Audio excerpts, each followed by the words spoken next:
Beberapa hari belakangan ini lagi trending, Lewis Capaldi, atau nama lengkapnya Lewis Mark Capaldi, adalah seorang penyanyi dan penulis lagu Skotlandia. Namun yang bikin viral bukan sukses konsernya di Jerman yang disaksikan ribuan pasang mata penggemarnya, tapi kejadian di panggung, di mana saat perform, penyanyi kelahiran 7 Oktober 1996 ini mengalami sindrom Tourette yang begitu parah. Nah, apa itu sindrom Tourette? Apa penyebabnya? Apakah ini bisa terjadi pada semua orang? Dalam video ini, kita akan membahas sindrom Tourette secara mendalam, termasuk definisi, gejala-gejalanya, dan faktor penyebabnya. Anda akan belajar tentang berbagai jenis tics dan bagaimana sindrom ini mempengaruhi kehidupan sehari-hari penderita. Kami juga akan membahas pengobatan yang tersedia dan membahas beberapa mitos umum tentang kondisi ini.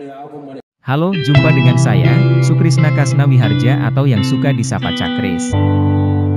Saya suka upload materi apa saja di channel ini. Mudah-mudahan bisa menjadi berkah. Silakan like bila suka dan kritik bila tak berkenan. Salam berbagi berkah.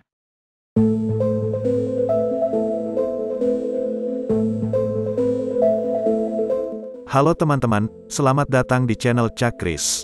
Hari ini, kita akan membahas sindrom Tourette, suatu kondisi neurologis yang menyebabkan tics, gerakan dan suara yang tidak terkendali.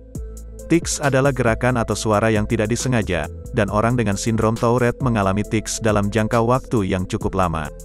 Tics bisa berlangsung selama beberapa detik hingga beberapa menit, dan bisa datang dan pergi. Beberapa orang mengalami tics yang intens dan mengganggu aktivitas sehari-hari, sedangkan yang lain mungkin hanya mengalami tics ringan yang tidak begitu terasa. Lalu, apa gejala yang terkait dengan sindrom Tourette? Gejala-gejala yang sering muncul antara lain tics yang tidak disengaja dan sulit dikendalikan, seperti menggerakkan kepala atau mengedipkan mata. Ada juga gejala lain seperti berteriak atau mengeluarkan kata-kata kasar tanpa sengaja.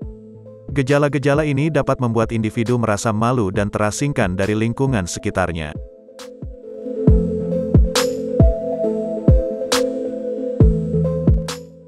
Penyebab pasti dari sindrom Tourette masih belum diketahui.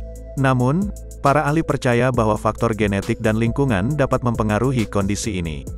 Sindrom Tourette lebih umum terjadi pada anak laki-laki daripada anak perempuan, dan gejalanya biasanya mulai terlihat saat usia 7 hingga 10 tahun. Sindrom Tourette dapat menyebabkan tics motorik seperti mengedipkan mata, merenggangkan bibir, atau menggelengkan kepala. Tics vokal seperti mengeluarkan suara atau kata yang tidak diinginkan juga sering terjadi pada orang dengan kondisi ini. Beberapa orang dengan sindrom Tourette juga dapat mengalami tics yang lebih kompleks seperti melompat atau mengulangi gerakan. Sindrom Tourette dapat mempengaruhi kehidupan sehari-hari penderita, karena tics yang tidak terkendali dapat membatasi aktivitas mereka. Kondisi ini dapat mempengaruhi fungsi sosial, emosional, dan akademis. Namun, para ahli percaya bahwa dengan pengobatan yang tepat, orang dengan sindrom Tourette dapat hidup dengan produktif dan bahagia.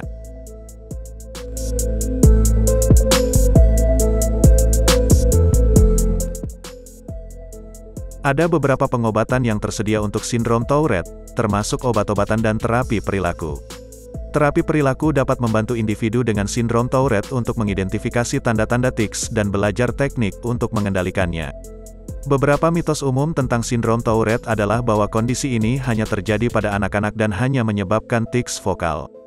Namun, sebenarnya, sindrom Tourette dapat terjadi pada orang dewasa dan anak-anak, serta dapat menyebabkan tics motorik dan vokal.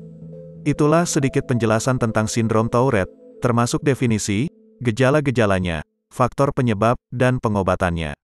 Semoga video ini bermanfaat bagi Anda yang ingin mempelajari lebih lanjut tentang kondisi ini. Terima kasih telah menonton, jangan lupa untuk like, share, dan subscribe channel kami untuk mendapatkan informasi terbaru lainnya.